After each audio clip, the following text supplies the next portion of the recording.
¿Escuchan bien? ¿Me escuchan Sí, bien? se escucha bien. Yo al menos escucho bien. Sí, Sí. escucho bien. Quizás puede ser tu audio, Milagro. Algo cerca, un eco.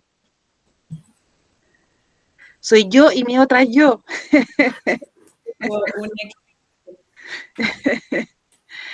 Ya voy a poner aquí compartir entonces para poder iniciar. Ay, uy.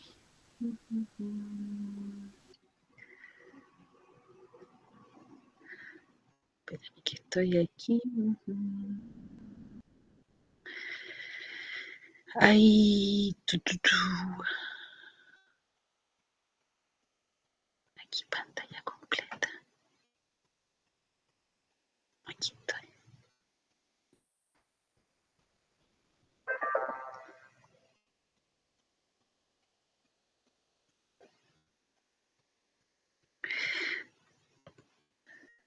Ahí, ¿logran ver la PPT? Sí. Súper. Sí. Vamos entonces. Bueno, esto me lo voy a pasar porque de todas maneras va a estar después en el PPT o está en la guía aprendizaje, que es un poco para situarnos en lo que vamos a ver hoy día. Y antes de mostrarle la primera PPT, como yo les decía, mi idea de hoy día es poder revisar algunas técnicas participativas, ¿no? Entonces preguntarles, porque yo sé que ustedes tienen experiencia también de harto tiempo de trabajo, preguntarles qué técnicas conocen ustedes, qué técnicas ustedes han diseñado o han participado y que sienten de alguna manera que les ha funcionado en el ámbito del trabajo más comunitario y territorial. Así que quiero escuchar ahí sus saberes, sus experiencias. A ver si se recuerdan de alguna.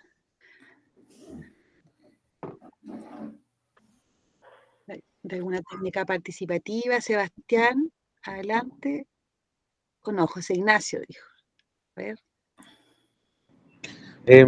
Yo hice en 2 oportunidades planes municipales de cultura. Uh-huh. Y bueno, ahí tuvimos que hacer un barrido comunal. Uh-huh. ¿Ya? Entonces,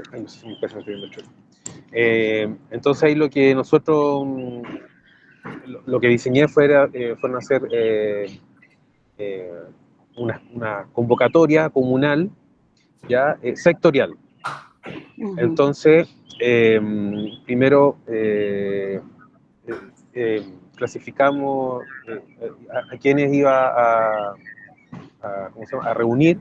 Entonces hice algunas jornadas con, por ejemplo, todos los escolares de la comuna, todos los centros de alumnos y y más niños se querían ir por cada colegio participar. Y habían de todos los colegios presentes. Hubo otra con todos los profesores y directivos de escuela de la comuna. Eso sí fue con todos. Otra con todas las directivas de las juntas de vecinos. Hicimos otra con todos los artistas y artesanos de la comuna. Uh-huh. Bueno, y así, no me acuerdo, hubo un par más que hice en esa oportunidad. Y bueno, la metodología fue hacer esta jornada en donde había una primera parte de exposición para hacer árbol de problemas y identificar. Primero identificamos qué es lo que nosotros entendíamos por cultura, qué reconocía la propia comunidad por cultura, y ahí la fuimos subdividiendo en lo que tenía que ver con el medio ambiente, con la cultura patrimonial, con la histórica, con los oficios, etc. Ahí se fue como de forma natural, íbamos clasificando. Luego hacíamos un árbol de problemas en relación a las expectativas que tenía cada uno, lo que creía que faltaba, que había, etc. Y luego hacían un trabajo grupal donde ellos mismos desarrollaban propuestas en función de alguna carencia o algún problema que ellos veían. Entonces daban una propuesta de cómo ellos creían que se podía solucionar en el fondo, y a partir de eso nosotros diseñábamos así rápidamente un proyecto, ¿ya? Que después se desarrolló para presentarlo en los planes municipales. Y bueno, esto se hizo en toda la comuna es como bien larga, es rural y tiene hartas quebradas, etcétera, entonces tampoco hay locomoción para todas partes. Entonces también coordiné con el municipio que pusieran buses, por ejemplo, de acercamiento, para que nadie se quedara afuera. Y finalmente fue como fue súper completo, así como que abarcamos toda la comuna súper bien, toda la... no sé. Y bueno, salió un lindo plan municipal de cultura que después modificaron a su pinta los de la municipalidad para meterle harto de turismo y acortar un montón la cantidad de proyectos que había. Y de cada jornada sacábamos una visión, una misión, cosa que al final, a través de un programa que hacía como cruce de información, logramos sacar finalmente como lo que era la visión y la misión comunal. Bien, tremendo proceso. Angélica justo levantó la mano, ahí vamos a ir conversando. Gracias, José Ignacio, porque dijiste varias cosas ahí que vamos a retomar. Muchas gracias. Hola, hola. Hola. Sí, mira, yo si bien no tengo mucha experiencia en el tema cultural, pero sí con las técnicas de metodología, porque en trabajo social se trabaja mucho con las técnicas de metodológicas. Y dentro de las técnicas metodológicas se encuentran las encuestas cuantitativas, las cualitativas, las entrevistas, distintas cosas que se pueden aplicar en el tema de las metodologías. Muchas gracias, Angélica. ¿Alguien más que quiera señalar qué técnicas conoce? Valesca. Hola, sí. Bueno, yo como que comencé, como siempre digo, como con mi trabajo más en la educación. Entonces, por ahí partieron como el trabajo con dispositivos. Muy también como desde los postulados de Freire en el trabajo y de Alain Bergalá en el trabajo con educación. Y también porque trabajo harto con otras disciplinas. Entonces, en otros lugares he trabajado harto con cartografía, con mapas corpográficos, con deriva, con teatro foro, con fotovoz, eso, varias otras cosas. También el año pasado estuve en unos encuentros con la red de mediación, entonces ahí en la mediación también se utilizan hartas metodologías que se proponen y es como un grupo de personas que está constantemente pensando cómo jugar un poco en las diferentes propuestas que tienen en los diferentes ámbitos y en las diferentes áreas y contextos también, no necesariamente ligados solo a la cultura, sino como a todo, en verdad, como al encuentro de personas bajo ciertas circunstancias. Tal cual, donde allí, cierto, la diversidad es una cuestión transversal que desafía justamente los diseños metodológicos y la aplicación de técnicas. Así que, bien. Gracias, Valesca. Yo quiero que te quedes ahí porque efectivamente varias de las cosas que dijiste las vamos a abordar de nuevo acá. Y justamente la idea es que podamos desde la experiencia también ir dando pistas a quienes no las conocen, por ejemplo, o están iniciándose respecto a veces los cuidados, porque claro, efectivamente cuando aplicamos, ¿no? Ahí hay un criterio que cruza, que tiene que ver con la pertinencia, ¿no? Y por eso es que se habla mucho de las ciencias sociales, cómo pensamos desde una perspectiva situada, ¿no? Las técnicas pueden ser las mismas, pero efectivamente allí va a depender de cada uno de nosotras, de nosotros, ¿cierto? Cómo es que esas se van a aplicar, se van a adaptar, reconociendo justamente esta diversidad y pluralidad en realidad, ¿no? De personas y de contextos. Así que, bien. ¿Alguien más quiere compartir? Ninguno me dijo de los que opinó, me dijo las técnicas y todo, pero ninguno me dijo cuál fue la experiencia, si efectivamente les resonó alguna más que otra, cómo fue la vivencia de ustedes, ¿no? Efectivamente, es cierto, en esta aplicación de distintas técnicas. Ahí, para que vayan ahí y la vayamos compartiendo tal vez en el transcurso de la tardecita, de este ratito. Bien.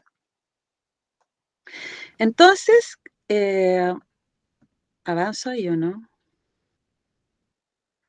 No, está pegada.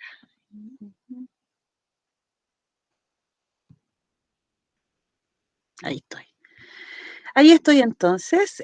Bueno, esto solo para recordar, porque ya veo que algunos tienen experiencia, pero igual aquí les comparto para ir siempre, ¿cierto?, armándonos de estos argumentos que a veces necesitamos para ir también validando nuestras formas de trabajo, sobre todo en el mundo del arte y la cultura, que a veces, cierto, es visto como una dimensión que no tiene mayor profundidad, y la verdad es que efectivamente de la gestión cultural, o cuando hablamos de la profesionalización de la gestión cultural, empieza a aparecer todo este cuerpo, cierto, teórico, que vienen a darle ese peso, ese sustento, y sobre todo por lo que ustedes ya dicen, ¿no? Porque aquí hay una base que es interdisciplinaria, entonces tomamos elementos de distintas disciplinas que empiezan, cierto, a aportar, y bueno, ya hoy día se está hablando, cierto, sobre todo en Latinoamérica, de que hay un desarrollo bastante profundo respecto a la gestión cultural, está armando su corpus propio, ¿no?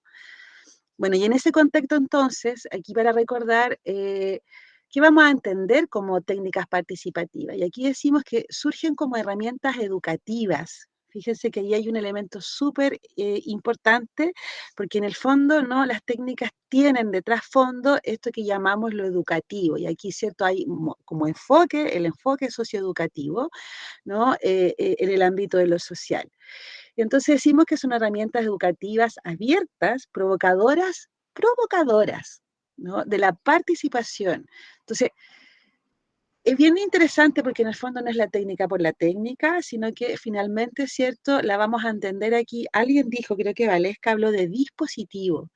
Y ese concepto dispositivo, fíjense que fue Foucault quien lo acuñó, y que justamente lo que dice que cuando algo se convierte en dispositivo es porque algo está provocando algo, ¿no? Que necesitamos algo para provocar y para que salir de este status quo que a veces, ¿cierto?, se encuentran las personas o los grupos, ¿no?, con los cuales vamos a trabajar. Entonces, entendiendo también en este contexto mucho más amplio, donde de pronto, ¿cierto?, se instrumentaliza todo, o a veces, ¿cierto?, estamos tan alineados con, con- con el modelo que efectivamente aquí se justifican dispositivos que provoquen la participación y la reflexión y el análisis, ¿no?, de los sujetos en torno a sus experiencias, en torno a sus contextos, porque desde ahí entonces podemos entender o podemos comenzar a configurar un nuevo escenario, ¿no? Entonces, eso para tener en cuenta. Em, y aquí tomamos a Freire, que sabemos ya, ¿cierto?, que es uno- un clásico, digamos, para situarnos desde la educación popular también, ¿no? Y uno de los pioneros, además, que comienza con todo el tema de lo socioeducativo, y él, ¿cierto?, nos señala que, y esto a mí me parece bien interesante, por eso le puse ahí esa cita, dice, conocer, ¿cómo conocer? Para conocer. ¿A favor de qué y de quién conocer? Y por consiguiente, ¿contra qué y contra quién conocer? Son cuestiones teórico-prácticas y no intelectualistas, que no son planteadas por la educación en cuanto a acto de conocimiento. Entonces, con esto, ¿cierto?, nos está interpelando respecto a cómo vamos a entender entonces las técnicas participativas, ¿no? Em, bueno, allí yo les puse esa foto que está ahí, que efectivamente se dio en el marco de un encuentro latinoamericano de dramaterapia, donde efectivamente, si se fijan ahí en el centro hay muchas cartas, ¿no?, dispuestas así como un mandala, y esa es una técnica que se usa mucho justamente para comenzar a identificar narrativas comunes. Entonces, todos esos naipes que estaban ahí tenían imágenes que las personas sacaban al azar, ¿no?, y después se unían en grupos y comenzaban a crear su propia historia. Lo interesante en el contexto que era de la dramaterapia, ¿no?, que ahí sabemos que hay un elemento terapéutico, pero que también es comunitario, ¿no? Lo que se buscaba de alguna manera era reconocer, ¿no?, estos elementos comunes que nosotros creemos a veces que no están allí cuando no nos conocemos o cuando hay diferencias, ¿no? Y la verdad es que hay elementos que son más comunes de lo que creemos con los otros y las otras.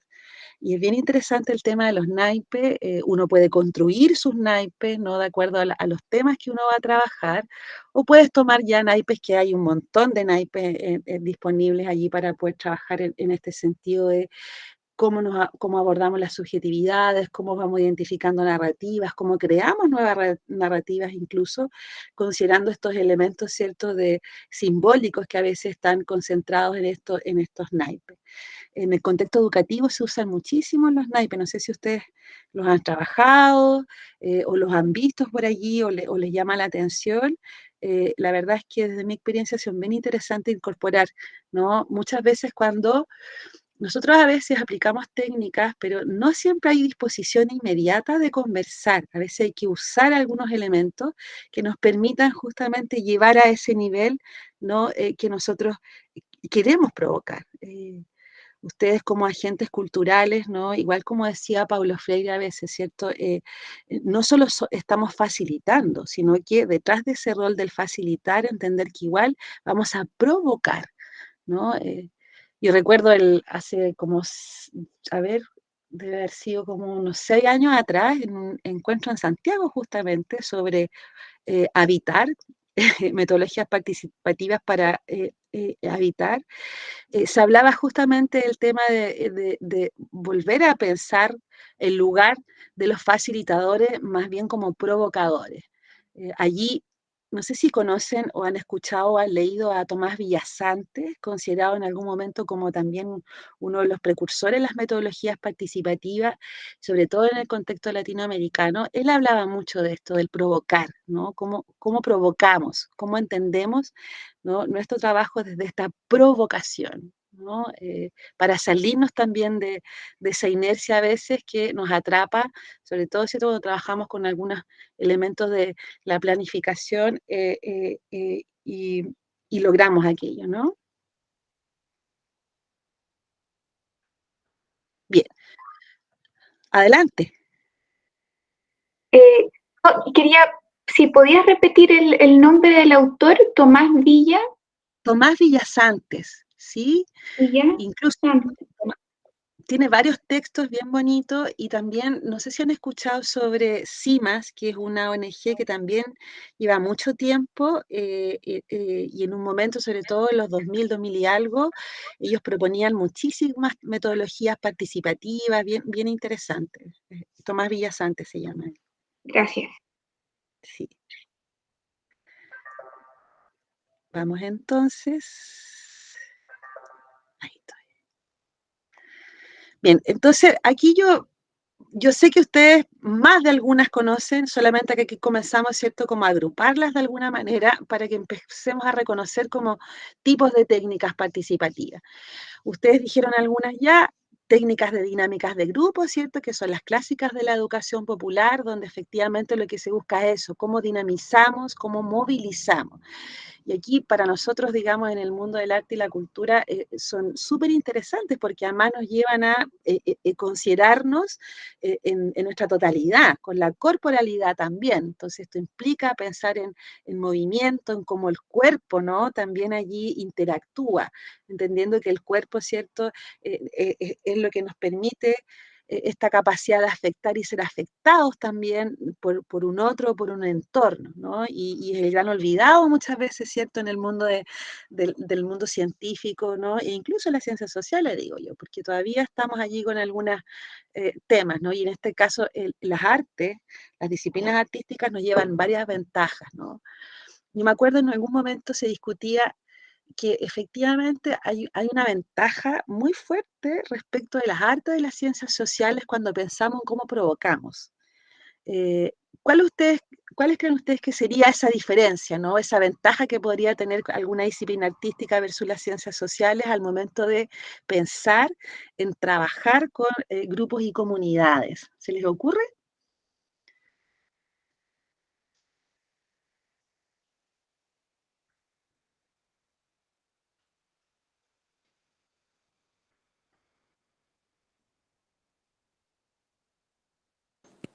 ¿Puede ser fomentar la creatividad? Ya, fomentar la creatividad, por supuesto, sí. Pero hay algo bien interesante. además de la creatividad. La participación puede ser. Ya, sí, la participación. A ver, ¿por qué dices la participación? Porque se incorpora más gente, o sea, se está haciendo un llamado a participar a diferentes tipos de personas. Convocan más, Sí, de ¿cierto? convocar, esa es la palabra. Convocan más, sí, ya. Sí, también. Hay otro elemento más. A ver si el lunes que estamos partiendo ahí.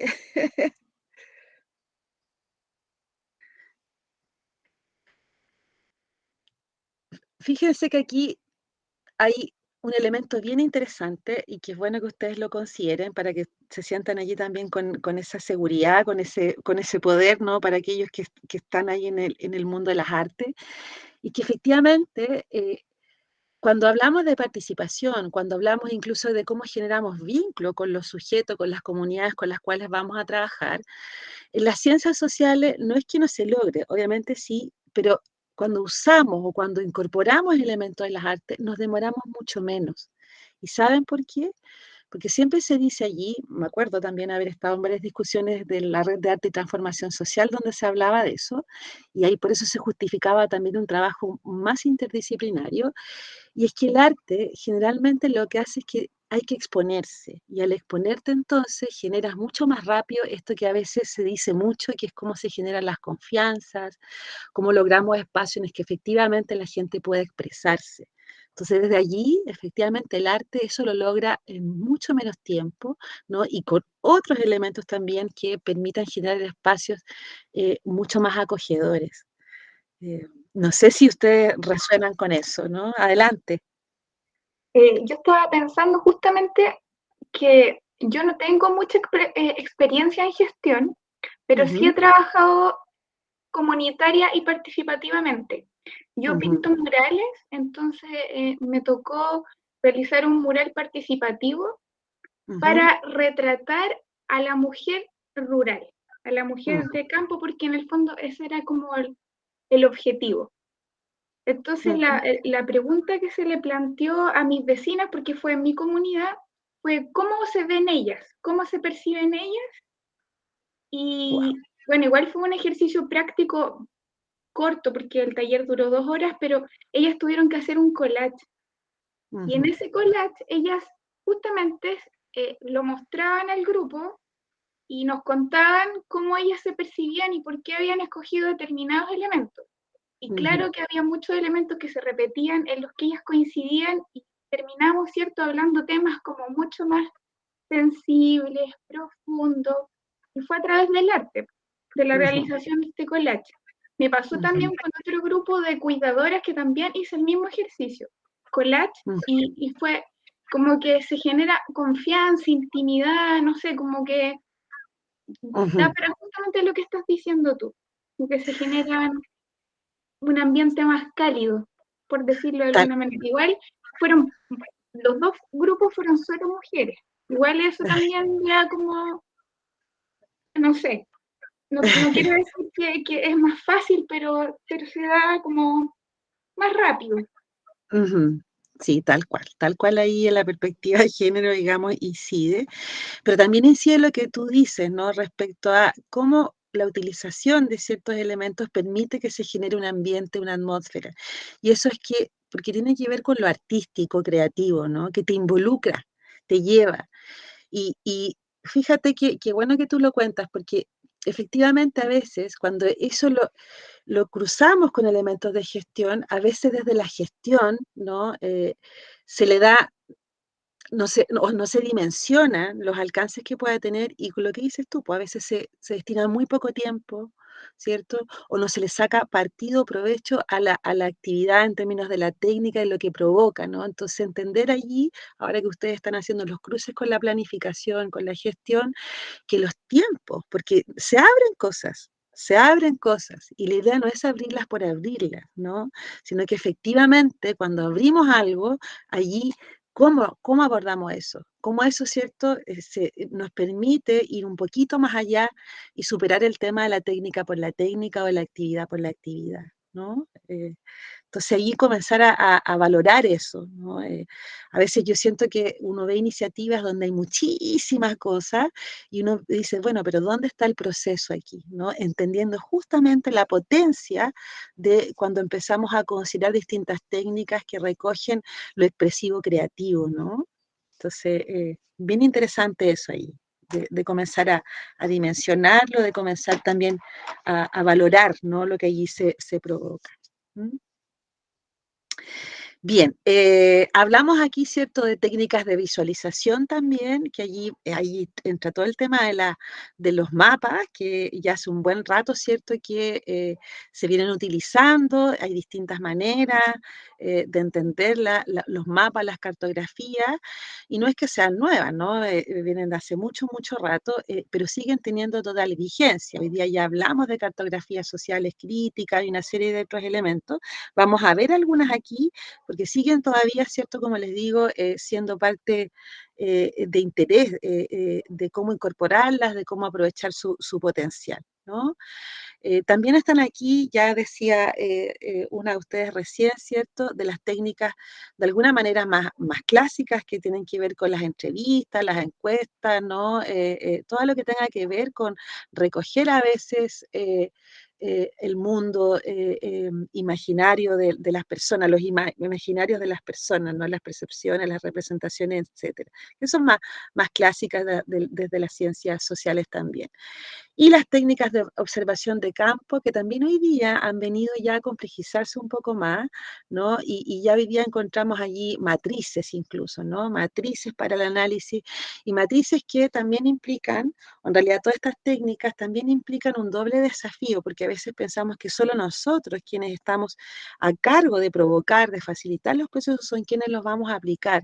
Y efectivamente, desde la metodología participativa, las propuestas más contemporáneas es entender que en las propias comunidades, por ejemplo, ¿no?, en los propios barrios, territorios, hay antropólogos, hay asistentes sociales, hay artistas, por lo tanto, ¿cierto?, como con ellos a veces desarrollamos una serie de técnicas para poder comprender justamente la complejidad, ¿no?, del contexto. Bien, ahí hay algunas imágenes también para que ustedes vayan allí. Yo sé que algunas se les hacen más cercanas. Las de abajo ahí estamos trabajando justamente una cartografía con dirigentes. Lo de acá tiene que ver con niños, donde están los monitos allí en el papelógrafo, en la pizarra, etcétera. Bien. Y aquí traigo a colación, alguien de aquí dijo que tenía experiencia en teatro foro. Me gustaría a lo mejor que pueda compartirlo, porque el otro día alguien dijo, a mí me gustaría, pero no tengo tanta experiencia y tampoco es que hay tanto cierto material disponible respecto a cómo se entiende el teatro foro. No sé si Valesca parece que es feo, ¿no? Sí, o sea, yo no he guiado ningún teatro foro, pero sí he participado sí lo he visto, así me refiero. Y lo he visto también, sobre todo en mi infancia, de unas compañías de Santiago, que básicamente se presenta la obra y cuando llega el momento como de la resolución del conflicto, se detiene esa obra y el público empieza como a reflexionar en torno a cómo debiese terminar, básicamente. No sé si, como no es mi área de trabajo el teatro, pero claro, eso es lo que conozco. ¿Y qué te pareció lo que viste como técnica? Me gustó. Me súper gustó porque en verdad, bueno, como decía, había leído, pero en vivo solo lo vi en Santiago, en compañías con infancia. Entonces se trataba la historia de una niña que entraba como a la adolescencia y tenía como un montón de problemas y una madre que no la soltaba y que la menoscababa. Entonces acá como que el público, que eran puros niños, finalmente le daban como ánimo y argumentos como para seguir adelante y continuar y como eso. Me pareció muy bonito porque activa cosas en las personas como desde la empatía también. Y también activa esta idea como de dialogar. Tal cual, tal cual. ¿Alguien más ¿Ha hecho teatro foro o ha tenido la experiencia de ver cómo Valesca el teatro foro?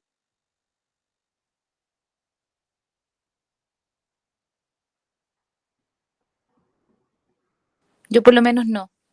Ya. No. Bueno, aquí para dejarles la idea instalada, porque no alcanzamos a verlo, hubiéramos estado presencial, cuando me acuerdo un par de años atrás estuve presencial, hacíamos algunos ejercicios ahí en sala, pero al menos para que les quede la idea.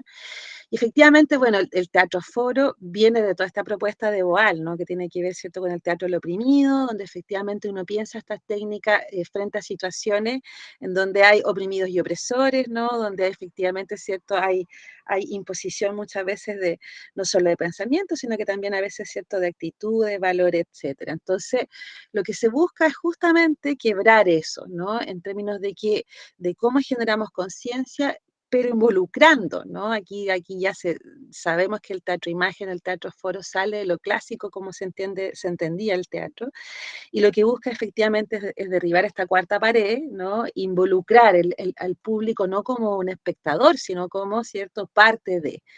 Entonces, aquí hay una apuesta de efectivamente tomar situaciones, problemas, entonces hay un componente muy político también aquí.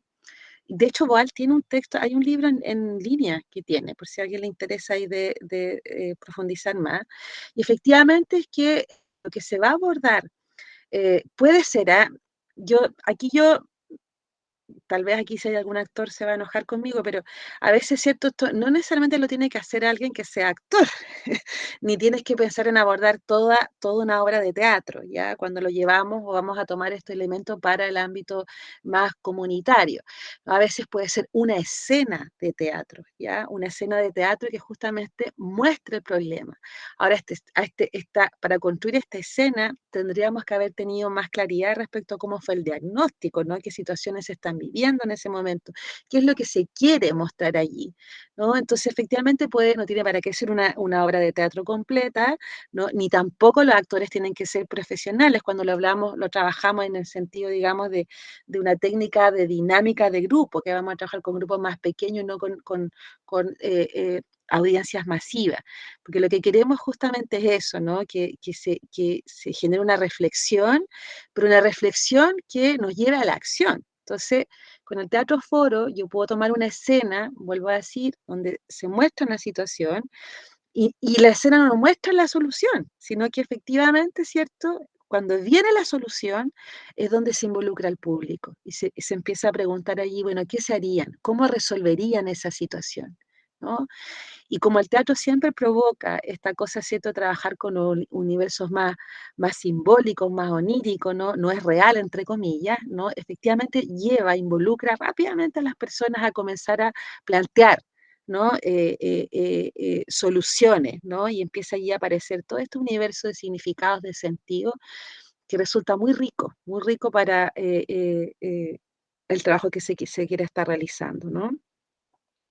Algunos más osados también, me acuerdo yo haber estado en un momento en Perú, con un grupo de teatro que hacía teatro foro, y lo que hacía era que no solamente le preguntaba, la gente eran grupos de 30, 40 personas, no solo les preguntaban, sino que hacían pasar a la persona que tomara el rol, ¿no?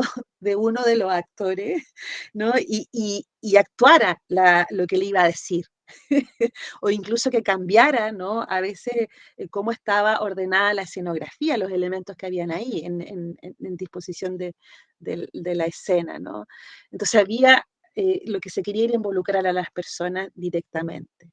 Y es bien interesante, es bien interesante y los invito ahí a lo mejor a veces a incorporar en grupos pequeños esta estrategia, porque además ayuda mucho a que se genere más confianza, hay una soltura, se abren otras cosas allí, bien interesantes con el teatro foro.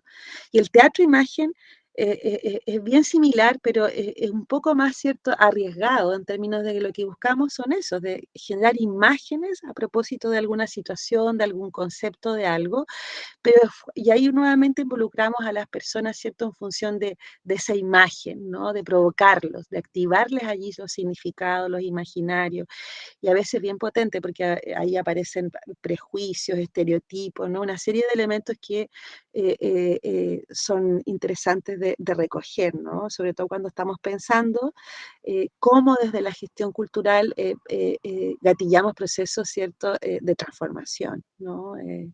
Con ese fin último, ¿no? Bueno, ahí hay algunos más clásicos, los juegos de rol, bueno, las tertulias, además, entendiendo, ¿cierto?, que lo que se busca allí es recuperar ese espacio de encuentro, ¿no? A veces hay un riesgo a veces de quedarnos solo con esta lógica rígida de la planificación o de pensar la planificación por la planificación, porque se nos olvida uno de los componentes importantes que aporta el arte, ¿no? Y que tiene que ver también con esto del compartir, del goce, del disfrute, ¿no? De llevarnos a veces a otros espacios, a otros mundos simbólicos, en el cual a veces necesitamos también, ¿cierto?, distanciarnos de este contexto tan real, de estas realidades a veces tan tensas, ¿no? Y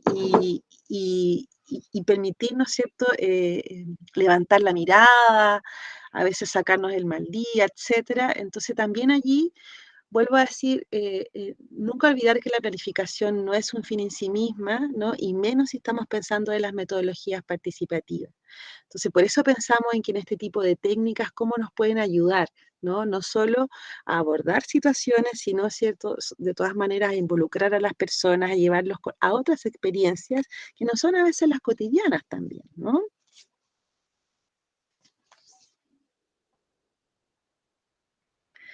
Bien, aquí ya saliéndome de estas otras, ¿no? Están las matrices, ¿no? Que son muy útiles, sobre todo para los procesos de levantamiento de información, pero también de análisis de los procesos. Y aquí hablamos de matrices narrativas y de caracterización. Aquí no sé si algunos han leído un libro que hay de Canales, de Manuel Canales Cerón, sobre la investigación social. Y dentro de ese libro hay un capítulo de Giso que habla sobre las metodologías participativas en el contexto sociocomunitario. Y aquí propone, es bien interesante porque además aparece allí desde cómo se recoge la experiencia, las memorias, etcétera. Y él allí propone una serie de matrices, ¿no?, para levantar información con la comunidad. Entonces, efectivamente, aquí hay matrices, ustedes siempre las pueden diseñar como quieran, ¿ya? Aquí alguien dijo la creatividad, efectivamente, ¿no? Cuando hablamos de las técnicas, también hay una interpelación a la creatividad de los facilitadores respecto a cómo, ¿cierto?, las tomamos, nos las apropiamos y luego, ¿cierto?, consideramos estos elementos del contexto y de los sujetos, ¿no? Pero aquí, para provocarles nomás, hablamos de un esquema aquí que tiene que ver con esta matriz, y si ustedes se fijan, acá hay aspectos a un costado, y aquí hablamos de sujetos, de contextos, de espacios sociales, ¿no? Porque lo que queremos es justamente eso, ¿no? Armarnos de este cuadro de la situación del territorio, de la comunidad, y comenzar, ¿cierto?, a levantar un relato que nos permita comprender un poco qué es lo que se mueve allí, qué es lo que está pasando allí, ¿no? Entonces aquí hay uno que considera el elemento temporal, por eso habla acá momentos, antes, inicios, durante y después, y comenzamos a llenar estas matrices con la observación que nosotros hacemos del territorio, ¿no? Recorriendo el territorio, recorriendo los barrios. Y esta matriz ustedes perfectamente la podrían realizar, ¿cierto?, con los grupos que ustedes van a trabajar. No es que solo ustedes tengan que hacerla, sino sobre todo con las personas con las que ustedes están trabajando.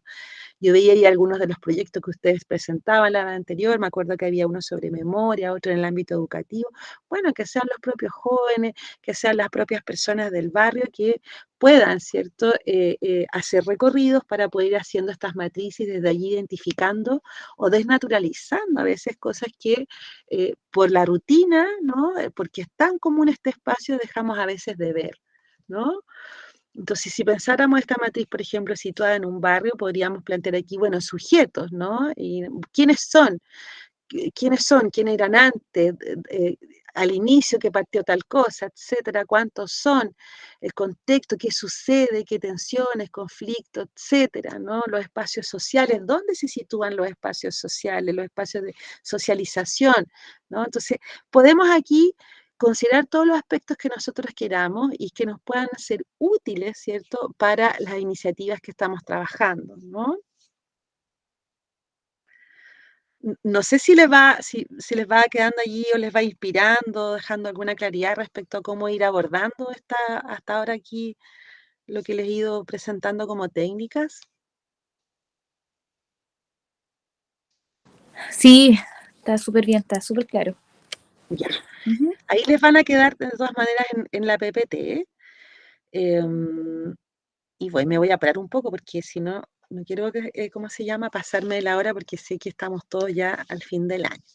Aquí hay otro ejemplo de matriz, por ejemplo. Este está pensado también en un territorio y si ustedes se fijan, en un costado, ¿no? Están los aspectos. Aquí estamos viendo los lotes, los parques, los hospitales, fronteras. Aparecen lugares ahí específicos sobre los que queremos, ¿cierto? Observarse, lo que queremos, ¿no? Poder recoger algunos elementos de apropiación también de estos espacios.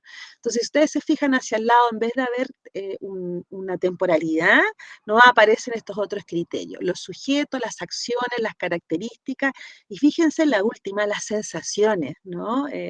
Bien podríamos hablar más claramente y poner emociones también, ahí ustedes, ¿cierto?, pueden ir jugando con aquello. Por ejemplo, acá decimos, bueno, en estos lotes entendamos ciertos espacios allí que hay a veces en las comunas, en los territorios, y allí colocamos sujeto, bueno, aquí ya está llena la planilla, ahí en esos lotes, ¿quiénes se ubican? ¿Qué sujeto? Aquí dice jóvenes consumidores, pusieron en este ejercicio, ¿no? Acciones, fuman, conversan en ese lote. Se fijan características, abandonos, cercas y vallas. ¿Se fijan? Entonces uno va allí recogiendo, ¿no? Aquello que se observa. Y por eso es interesante que no solo la hagan ustedes, sino que las personas con las que estén trabajando, porque ya empiezan a aparecer cómo ellos ven, ¿no? A esos sujetos, cómo ellos categorizan esas acciones, ¿no? Qué sensaciones les provocan a ellos al ver eso, etcétera, ¿no? Por eso hablamos de matrices narrativas. El parque, por ejemplo, aparece allí, ¿no? El sujeto, ¿quiénes están en esos parques? Niños, ancianos, ¿no? ¿Qué acciones juegan, conversan? Características, abandono, deterioro, ¿sí? ¿De qué? De los parques. ¿Mm? Hospital puede ser otro, ¿no? Fronteras aparece acá, cuando a veces, ¿cierto? Hemos identificado las fronteras a veces que hay entre el barrio y otro barrio, etcétera, ¿no? Esto está acá porque antes de eso se había hecho un mapa, ¿no? Por eso aparece el tema frontera también ahí. Bueno, y así un sinfín de posibilidades frente a las matrices narrativas, ¿no? Y de caracterización que podemos utilizar en el ámbito de lo comunitario, ya sea porque estemos trabajando en un proyecto, porque ya también incluso estamos en un proceso de planificación, ¿no? Esto requiere, vuelvo a decir, que uno pueda observar, recorrer y desnaturalizar de alguna manera la cotidianidad de la vida del barrio, del territorio, ¿no? Imagínense después los vaciados que uno puede hacer cuando, no sé, pensamos que estas matices se pueden hacer de a 2, 3 personas, ¿no? Y allí aparece todo un universo allí de información que nos puede enriquecer el proceso que se viene. Luego de las matrices están estas que ya algunos de ustedes las señalaban, tienen experiencia, así que voy a agradecer si la pueden volver a compartir para ir viendo cuáles son sus alcances, también sus posibilidades, ¿no? Que uno siempre cuando ya las hace, ¿no? Las ha experienciado, ahí aparece, ¿no? Esto podría ser de esta manera, esto funciona así, esto se podría fortalecer de tal y tal manera, ¿no? Y en estas técnicas de visualización, como se les llaman, aparecen los mapas, ¿no? Y hay aquí un sinfín de posibilidades. Y vamos a entender aquí de alguna manera los mapas como aquellas, ¿no? Herramienta que nos va a permitir las representaciones simplificadas de la realidad. Entonces, es bien importante porque son representaciones simplificadas. Tampoco vamos a entender que lo que aparezca ahí, cierto, es, sino que tiene que ver también con las perspectivas de quienes realizan estos mapas, ¿no? Entonces, tampoco la vamos a asumir como una verdad, vuelvo a decir, porque son normalmente representaciones imaginarias, ¿no? Nos permiten, o que nos permiten, describir o identificar, ¿no? Aquello que queramos describir e identificar, ¿no? Y también dependiendo del tiempo, del momento que queramos describir e identificar. Ya van a entender por qué, porque hay distintos tipos de mapas ahí, ¿no? Nos permiten también, ¿cierto?, recoger, ya lo dije de alguna manera, la perspectiva de los sujetos, los significados, las valoraciones, ¿no? Y ahí nosotros, ¿cierto?, se nos abre toda una ventanita para entender cómo es que entonces se estructuran los espacios territorios, cómo es que, ¿cierto?, se generan, se determinan, condicionan las relaciones sociales, la interacción, qué posibilidades hay también para aquello, ¿no? Lo que se busca también con esto de los mapas es el intercambio, ¿no?, de estos universos de sentidos, de símbolos, ¿no?, un intercambio participativo. Y ahí empieza a aparecer, ¿cierto?, todo un relato que poco a poco, ¿cierto?, comienza a formar un relato mucho más colectivo también, ¿no? Y aquí ya lo enunciamos de alguna manera, ¿cierto? También se busca desnaturalizar el territorio y sus dinámicas. Y esto, de la perspectiva de Paulo Freire, vendríamos a decir, ¿cierto?, esto que llamamos como procesos de concientización. ¿Ya? Allí. Entonces, es importante tener esto a la base para no pensar que es el mapa por el mapa o es la cartografía por la cartografía, ¿sí? Y aquí algunos ejemplos, que estos también se llaman como técnicas de visualización, que son los diagramas temporales o flujogramas. ¿Y qué es lo que buscan? Yo puse este porque tiene unas fotos, pero no iban a entender nada. Está un ejemplo muy básico, para entender la idea de los flujogramas, que lo que buscan de alguna manera es graficar, ¿cierto?, cuáles son esos ciclos, a veces asociados a lo productivo, a la gestión, a lo que ustedes ahí estimen conveniente, pero para reconocer justamente desde la experiencia de los sujetos, ¿no?, ¿cuáles son esos ciclos que ellos visualizan para llegar a hacer algo, ¿no? Podríamos, por ejemplo, hacer efectivamente un diagrama temporal con un grupo, una organización, ¿no?, respecto a cómo entonces hacemos un proyecto cultural, para que empiecen a comprender qué requerimos, ¿no?, para poder construir una iniciativa que sea, ¿cierto?, colectiva, etcétera.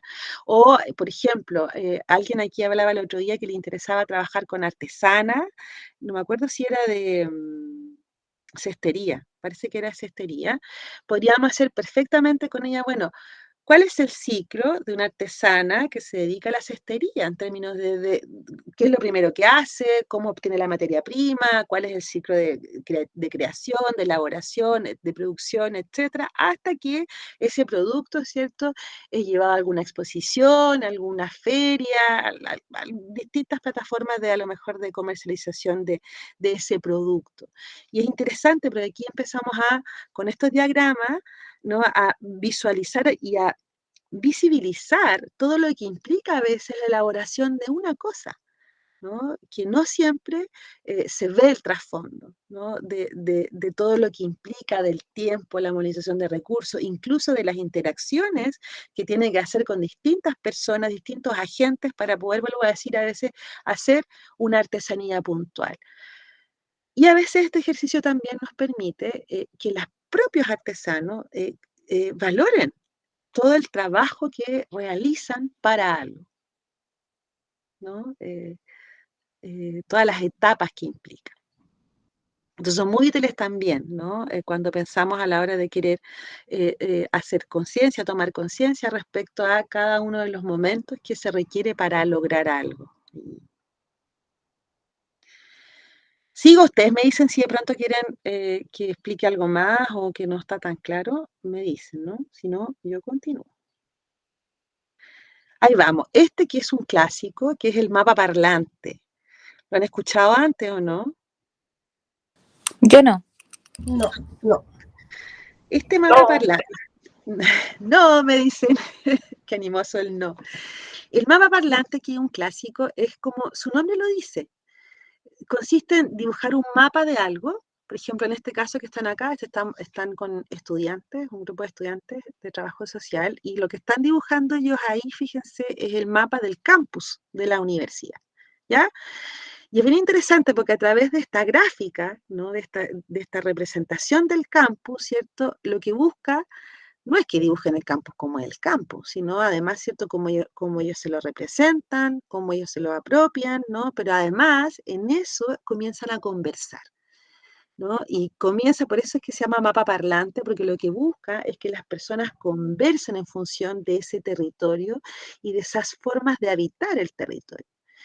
Lo importante en un mapa parlante es que nosotros seamos capaces de elaborar las preguntas precisas para gatillar esa conversación, ¿sí? Por ejemplo, en este mapa parlante, a los chicos les preguntamos, a las chicas y chicos esta vez, primero que dibujen el campo. Y lo primero que pasa ahí es que se dan cuenta que a veces llevan 3, 4 años yendo a la universidad todos los días, ese campus todos los días, y hay lugares del campus que no conocen o que no tienen idea qué es lo que hay allí en tal edificio, tal oficina, etcétera. Entonces, de alguna manera también ¿no? Viene a tomar viene a hacer que tomen conciencia de cómo están habitando. Se les pedía, dentro de otras varias cosas, por ejemplo, es que identificaran los espacios formales, los informales, ¿no? Donde se reunían los jóvenes de distintas carreras, si conocían anécdotas, ¿no? Si conocían algún mito incluso. Entonces comienza a aparecer allí o se empieza a activar, ¿cierto? Toda una conversación en función de este lugar, de este espacio. Entonces aquí lo importante es que la gente dialogue y empieza allí esta interacción, empieza allí, ¿cierto?, este intercambio que permite poder, por supuesto, ¿cierto?, generar otros vínculos y otros vínculos para la colaboración, que eso es, ¿no?, reconociendo este espacio común. Profe, dígame. Sí, quería agregar algo que es súper importante eso o sea, eso que mencionas, que cuando cuando están todos reunidos y empiezan cada uno a dar su visión, su experiencia, sea el tema que se trate, siempre está esto de reconocerse, porque en el fondo la gente a veces cree que es muy particular sus inquietudes, o su forma de ver las cosas, o su interés, etcétera, y generalmente pasa todo lo contrario, que son justamente lo que está en el inconsciente colectivo de las comunidades, porque en el cotidiano, por lo menos lo que es la ruralidad, sobre todo que es donde casi todo el mundo se conoce, en un pueblo o varios pueblitos de una comuna pequeña, conocen a los primos, a los hermanos, no sé qué. Entonces, y todos caminan el mismo camino, porque no hay muchos caminos tampoco, y no, entonces finalmente es un cotidiano muy común, es como transversal. Entonces, justamente lo bonito de esto es que la gente se reconoce y toma como mayor conciencia del sentido de comunidad. Y se da cuenta que no es solamente sus problemas o sus ideas o solamente ellos los que vieron algo, sino que está toda la comunidad también viviendo, absorbiendo y cuestionándose las mismas cosas. Tal cual. Y aquí además cobra mucha fuerza esto que ya son las discusiones más actuales sobre que los territorios se construyen, ¿no? Son construcciones sociales, ¿no? Y eso es interesante porque ahí empezamos a entender lo potente que es el territorio, ¿no? Cómo nos determina, cómo nos afecta, cómo nosotros afectamos el territorio y todo lo que está allí al final, ¿no?, se convierte en un objeto de significado que nos da sentido.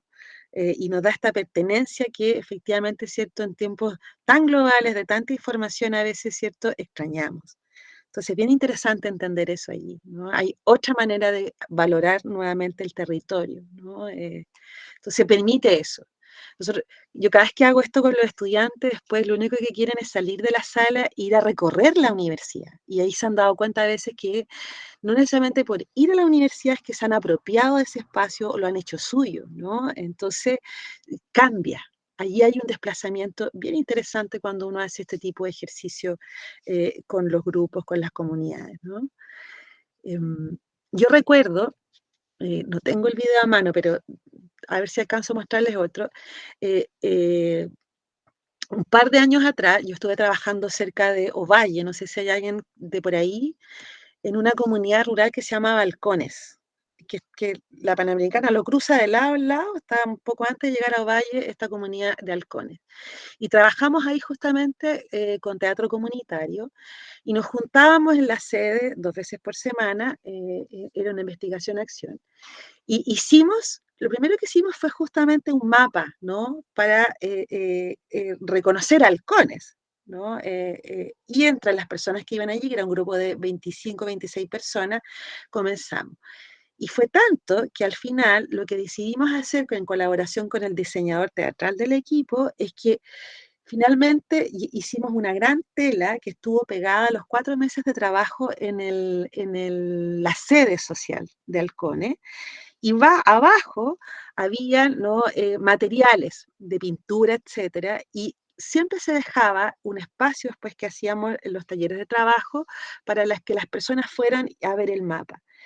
Y fue tan bonito porque a veces gente llegaba antes, ustedes saben que hay gente que llega antes, ¿no?, otra que se queda después, y ese mapa cobró vida en el sentido que las personas iban y decían, se me olvidó colocar a la Rosita. ¿Quién es la Rosita? Ay, mi cabra, ¿no? Ah, yo voy a colocar esto acá. Hoy venía para acá caminando y me di cuenta que allí está tal, y empezaron a agregar, iban sumando cosas y comenzó a surgir un montón, ¿cierto?, de información que finalmente es la memoria, ¿no? Es la memoria de la localidad. Y finalmente eso terminó siendo el telón de fondo, ¿no?, de la obra de teatro que se terminó haciendo. Eso fue hace como 15 años atrás, ya, un buen rato. Entonces hay un mundo de posibilidades con los mapas que no se agota en una sesión a veces, ¿no? A veces incluso creemos que se agota en una sesión, pero no.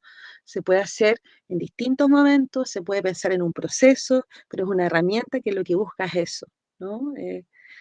Algunos decían, ahí, no me gusta mi casa como está aquí, y la volvían a hacer, ¿no? Entonces empieza allí a gatillar una serie de aspectos que son bien significativos, la verdad, para replantearnos el presente, ¿no? Y por supuesto, el cómo seguimos. ¿Mm? Bien, aquí esta no se ve tan bien, pero saben que yo la puse acá porque justamente un amigo mío, antropólogo, que anda en un seminario ahora, antes de ayer, a ver, el jueves, me mandó esta foto de una ponencia de una colega ya que lo que estaba haciendo era cartografiando la ruta de 2 personas, ¿no? Está en francés porque esto estaba ya, mire, entonces es una cartografía que grafica cómo se mueven 2 personas en una comunidad. Y es bien, yo la quise incorporar porque a veces nosotros, ¿cierto? Podemos utilizar esto pensando, por ejemplo, queremos graficar o queremos, ¿cierto?, de alguna manera allí representar las trayectorias que hacen a veces los artistas locales cuando estamos empezando este trabajo, ¿no? Empezando en el ámbito de la gestión cultural, necesitamos identificar, necesitamos que las propias personas tomen conciencia de cómo ellos, ¿cierto?, movilizan o se movilizan en los territorios para poder llevar a cabo sus propias creaciones o lo que sea que estén haciendo. Entonces, esta es una cartografía que grafica las trayectorias, ¿no?, y los movimientos de sujetos de los territorios. Y también muestra cómo se apropian del territorio. Habían otras más, pero yo les quería presentar esta, porque también muestra eso, cómo nos movemos, cómo nos desplazamos, también da cuenta de los espacios que más se ocupan, de los que no, y una serie de otros análisis que se pueden hacer a partir solamente de ver las trayectorias de las personas, ¿no? Está ahí.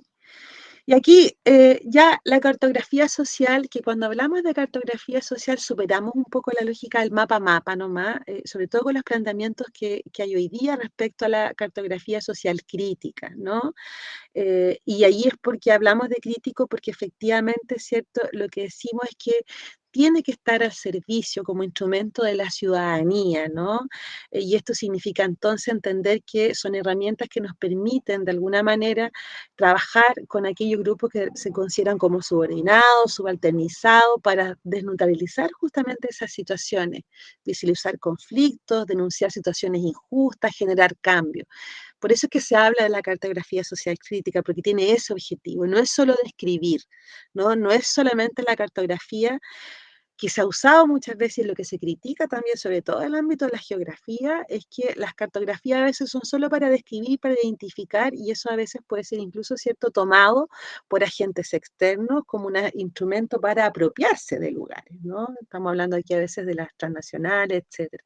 Entonces, por eso tener en cuenta de que el uso de la cartografía para procesos sociales, ¿no?, estar parado o visualizarla desde una perspectiva crítica, al servicio de quién va a estar esta herramienta, ¿no?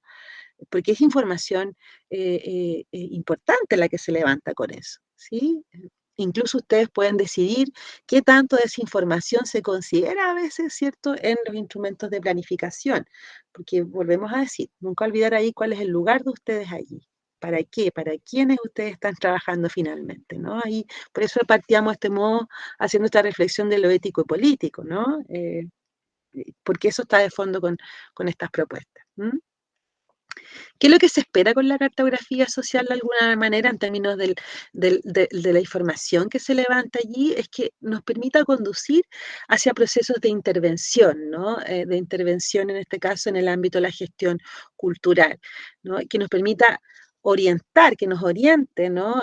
A los agentes culturales en este caso, ¿cierto? Hasta estos procesos de transformación social que queremos desarrollar en el ámbito que estamos trabajando, ¿no? También se puede decir que es una manera de sistematizar, ¿no?, la información y racionalizar el conocimiento. Consiste en hallar la coherencia de los procesos prácticos, organizar el saber, contextualizar para hacer sostenible el desarrollo sociocultural.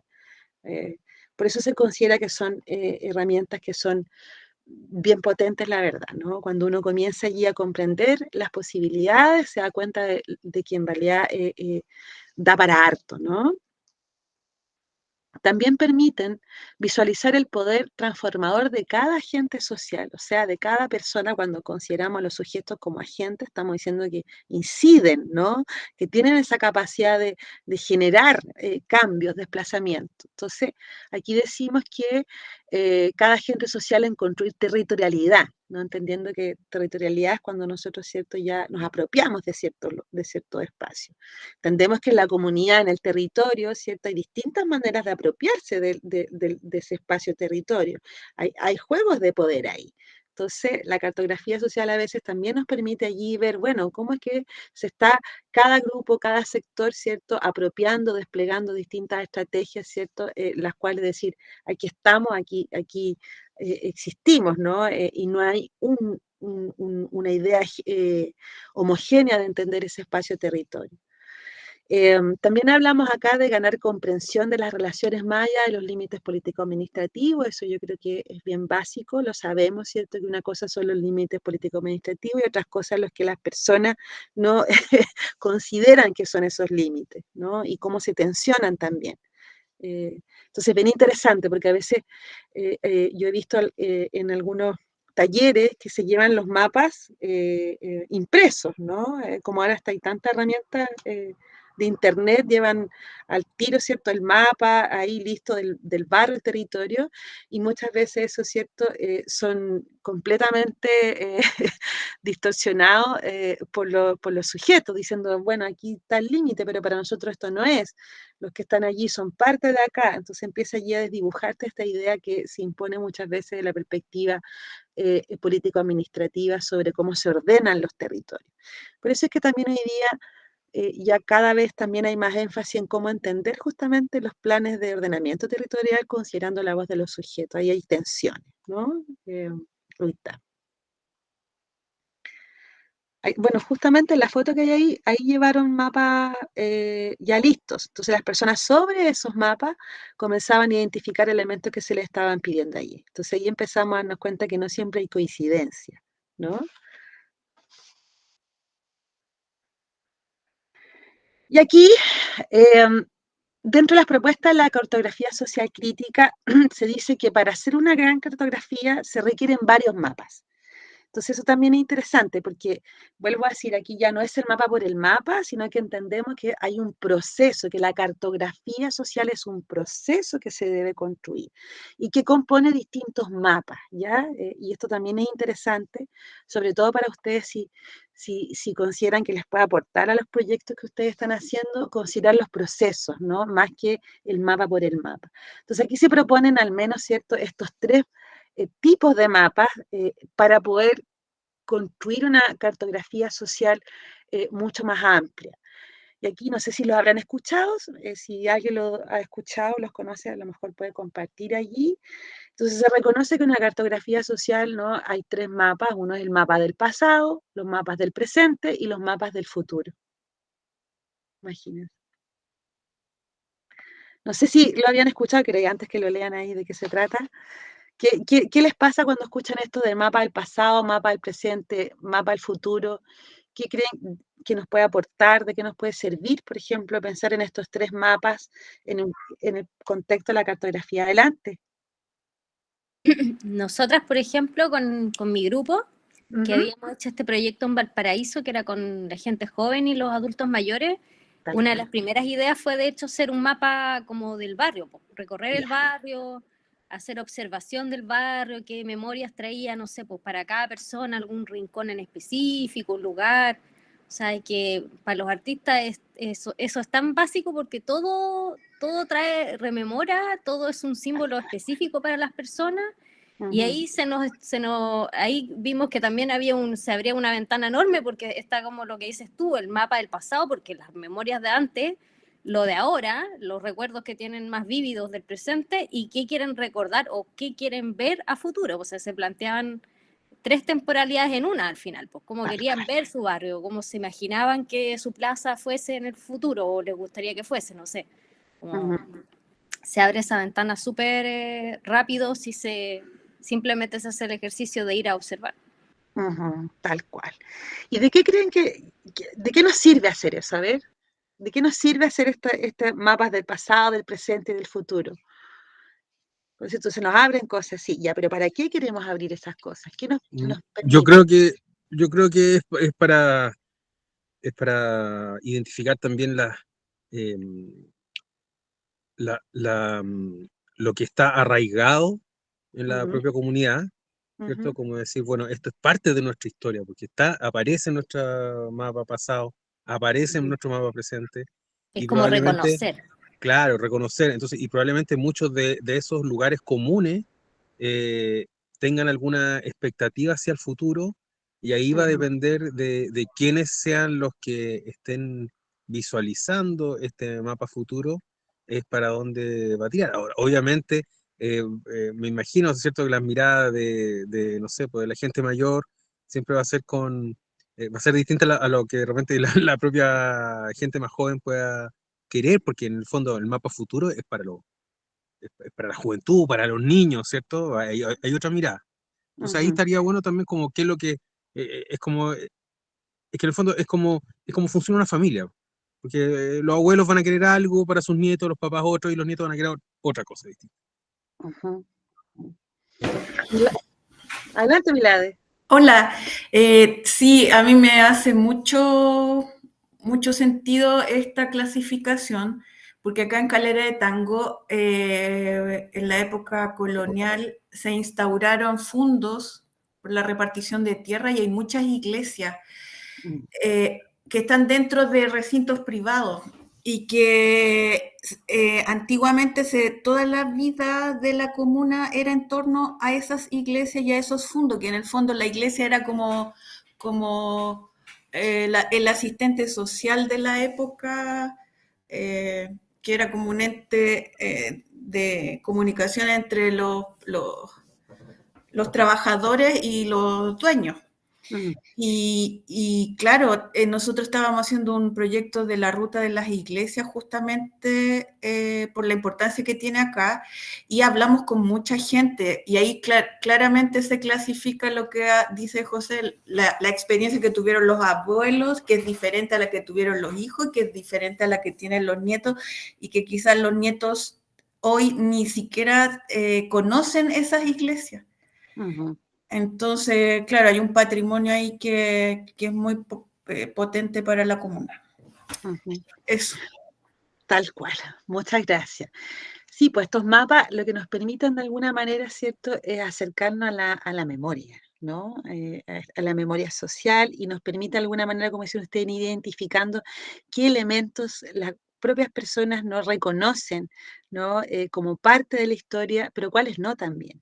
Y lo importante también justamente para ir generando esta perspectiva, ¿cierto?, evolutiva en términos de los vínculos intergeneracionales, tiene que ver con visualizar cómo se han ido modificando, transformando también esas comunidades o territorios, ¿no? ¿Y por qué? ¿A causa de qué?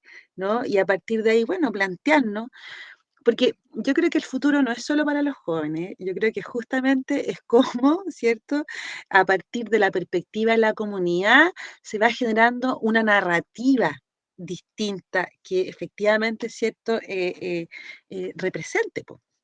Porque a veces